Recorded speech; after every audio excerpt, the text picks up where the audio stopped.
Hello and welcome to the first episode of the Team Double Critical Tactical series. In these episodes we want to discuss about strategy, tactics, teams, tips and tricks and hints on about the Krosmaster universe. In this episode I would like to talk to you about tournament preparations. It really don't matter if you're going to your national or to your local store tournament. You need a proper preparation to succeed in these tournaments. In this example I will use my team preparation or tournament preparation for the German Nationals 2014. The team is not valid anymore due to the boss rule from last year, but it doesn't matter for the informations you will get throughout this episode. So first of all, know the map. Normally, if we are talking about nationals, you will get the map 2 weeks in advance. Therefore you can gather a lot of information, how the map looks like and what are special rules on this map, or you just get the tournament information from your local tournament host. Another important point is to know the meta. As far as nationals are concerned, it's often so that, for example, other countries like Italy or France or whatever will host their nationals before yours, so you can get a little impression what teams succeed on their nationals and match this versus a meta in your local area or in your country. Another thing is that you need to be aware what you want to play, what your gameplay will be, what your style is. For example, if you like to play boss teams, control teams, swarms, token zoo teams, whatsoever, if you are more the controlish player or the aggressive, then you have to plan your team setup and your first round. So I very often hear people complain that they lost because Krosmaster X is OP, or the enemy had a lot of crit rolls, he rolled only armor symbols, he got the status crystal whatsoever.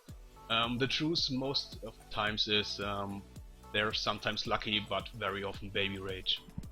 So when I play opponents, I often see that their first turn, for example, is not very good, so they miss a lot of karma, they are not very well prepared for their turn 2, which means that they miss opportunities, for example, to shop for their important Krosmasters, or they block line of sight or movement from another important Krosmaster.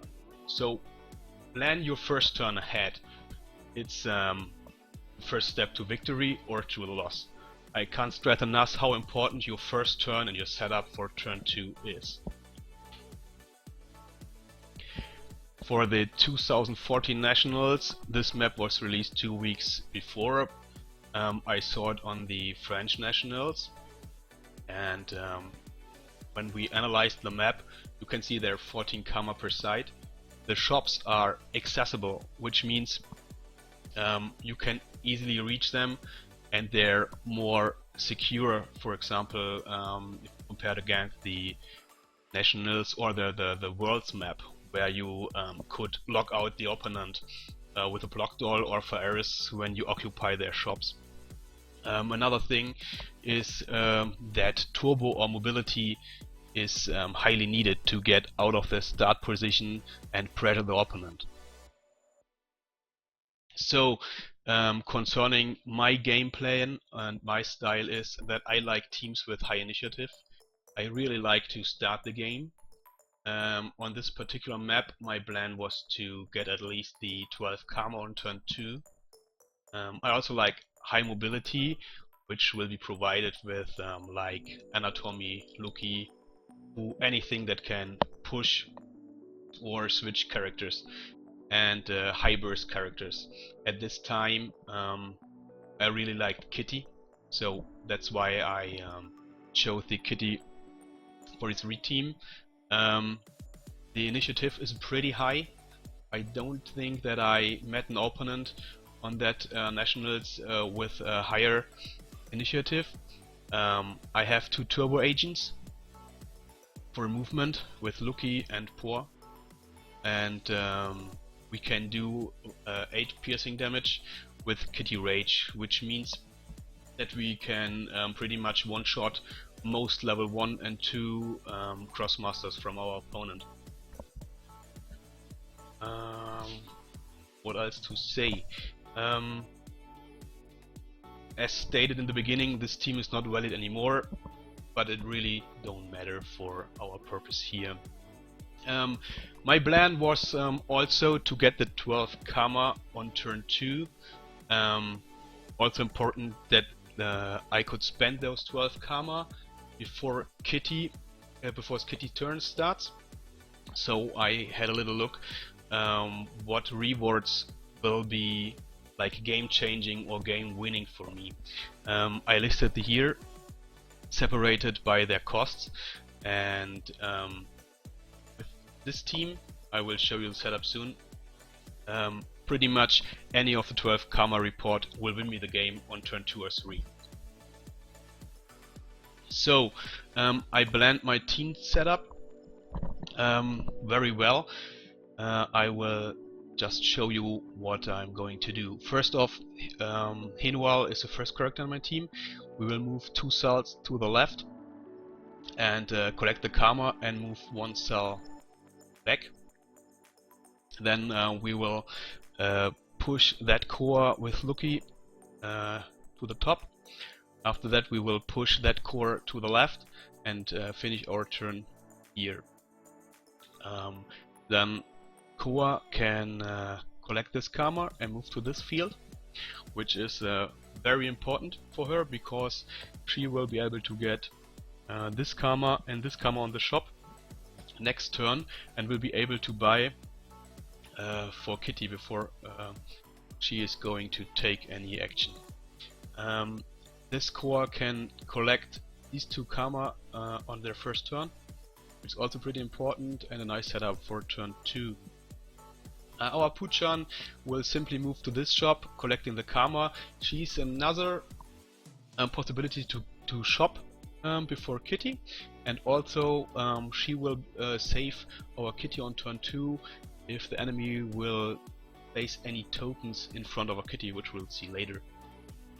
So Kitty will just walk up to the chest and then you will finish our turn 1. Which means on turn 2 we will start with a karma pool of 7, plus we get 3 karma from our tension roll. We are then on total of 10 karma. Koa will move to this field over to the shop. Now we are 12 karma and we can shop for Kitty. So Lucky can also push this core forward, or she can push our Kitty forward.